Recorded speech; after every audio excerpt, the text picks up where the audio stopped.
So this is my first attempt at doing a voiceover tutorial. I mean, first attempt, but like sixth recorded shot. So right now I am showing you how to make a sticker TN, a 4x6 album. This is Happy Scrappy Paper from the sub box, I think from last fall. So almost a year ago. I'm glad I'm using it. I printed out the 8.5 by 11 version of this project, and I printed it out onto hard cardstock, and I made a stencil. So what you saw me do was trace out the front and back cover. So now I'm splitting it in half, and I'll have the front cover and the back cover.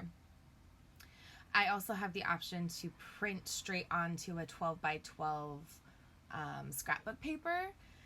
I know some printers have that option, so I definitely wanted to make that available because it's super easy if your printer can do it. So I'll also show you that version later. So now I'm lining up the vellum for the pockets. For this one, I'm going to do a pocket on the front and then a pocket on the inside left cover. So that's the other part of the stencil. And I really wanted the vellum to match up with the cardstock. So that's why I'm being so meticulous here. Normally I just like cut wherever on the cardstock, but I actually want it to line up and be super fun.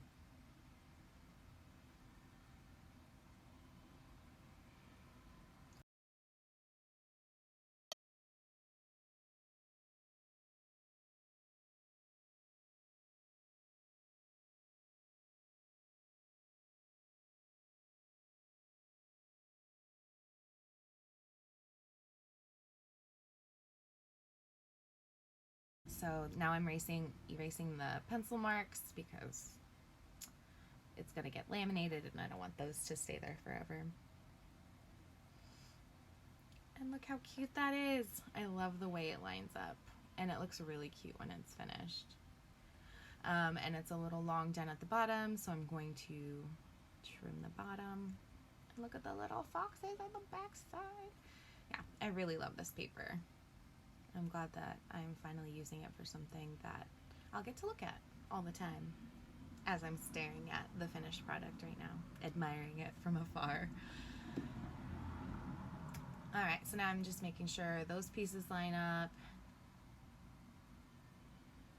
And then I'm checking to see if that's where I want the second pocket, and then I'll make the second pocket.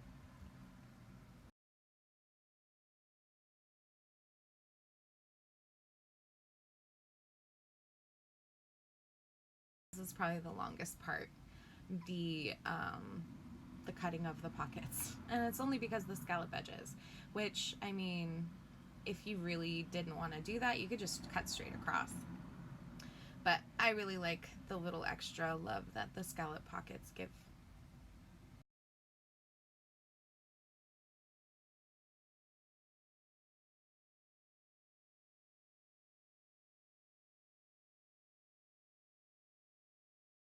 Right, so now I'm just gonna line it all up together, make sure it all works before I put it in the laminating pouch. Oh yeah, and I still have to figure out the spine. So here I was trying to figure out if I wanted to have that be the spine, but then I was like, I don't really like that the print is going long ways or the wrong way. So this is me trying to find the perfect spot for a spine.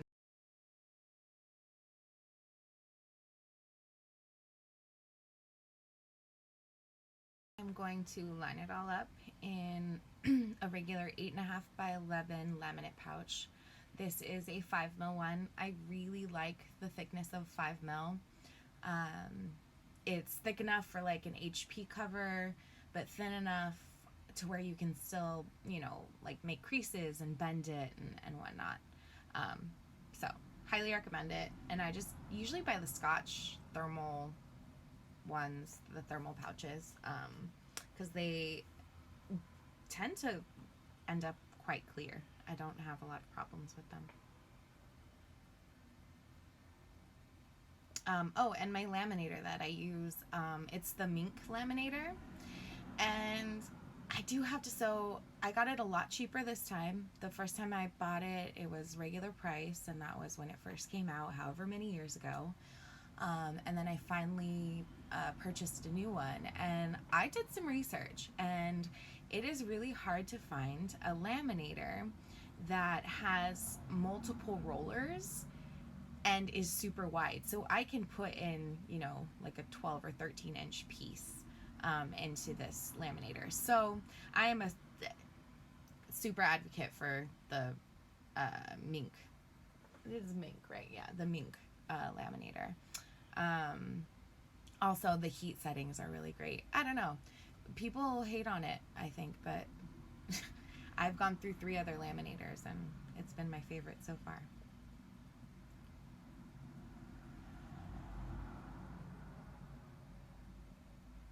Alright, so yeah, just lining all this up, and I really like the way that vellum spine looks. That was a nice happy accident.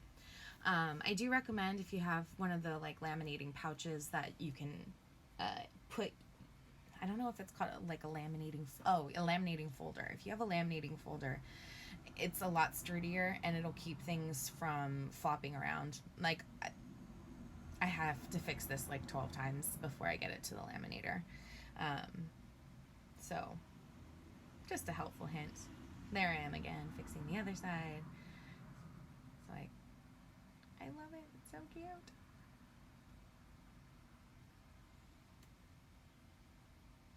So, if you buy the digital file, you'll get a file that has the 8.5 by 11, and then the 12 by 12.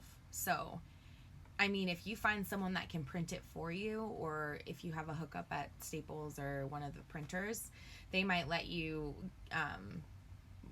you know, put your scrapbooking papers in. I don't know. I've gotten really lucky with the printing services here. So anytime I had a weird request, you know, if they could up the saturation on the laser so I could foil, they were always really helpful. So it's worth a shot to try. So again, this is the 12 by 12 pattern that I printed out on a piece of seashell scrapbook paper. And I'm just cutting it all out, and I mean, it's like super quick when you can just print it out. And also, I mean, with the 8.5 by 11, you don't have to use that as a stencil. If you have a printer that will take a thick piece of printed cardstock, you could do exactly what I did and just print 2 copies. So you have both covers, the spine, you know, you'll have an extra spine, but whatever. And then you'll have the 2 pockets. So really that's an option also.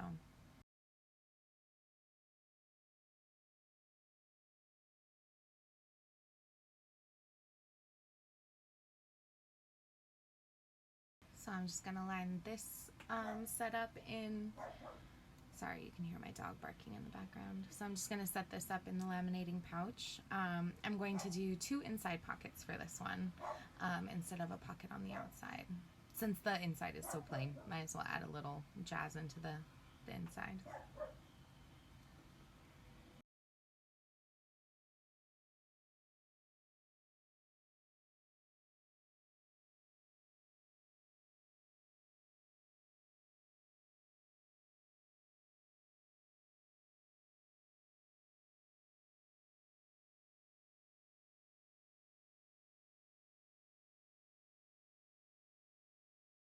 Trim this. I like to leave a good chunk of space around the laminate, probably about a 1/16 of an inch, if not an 1/8 of an inch. I usually line it up with that line you can see I'm lining it up with, and that leaves enough room. It's just like a nice happy accident. And now I'm going to give it some creases, make sure that it folds where it's supposed to. If you have to send it back through the laminator to get it to bend, you totally can, but you shouldn't need to. And it just needs the holes and then an Exacto knife to open up the pockets.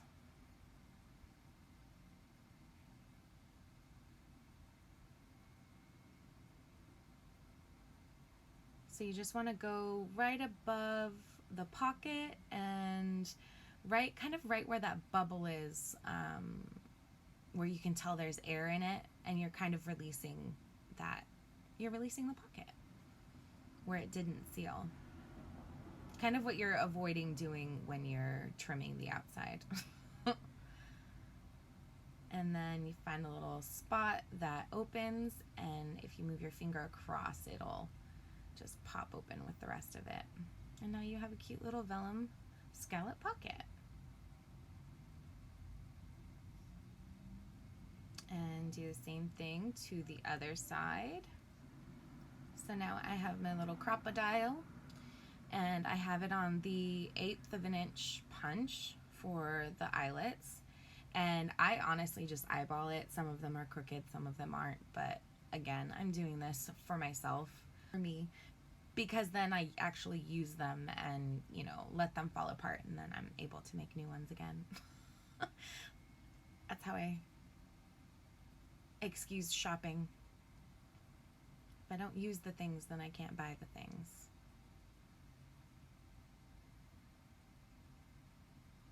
So this part is totally optional. You could take a hole punch and just hole punch for your strings.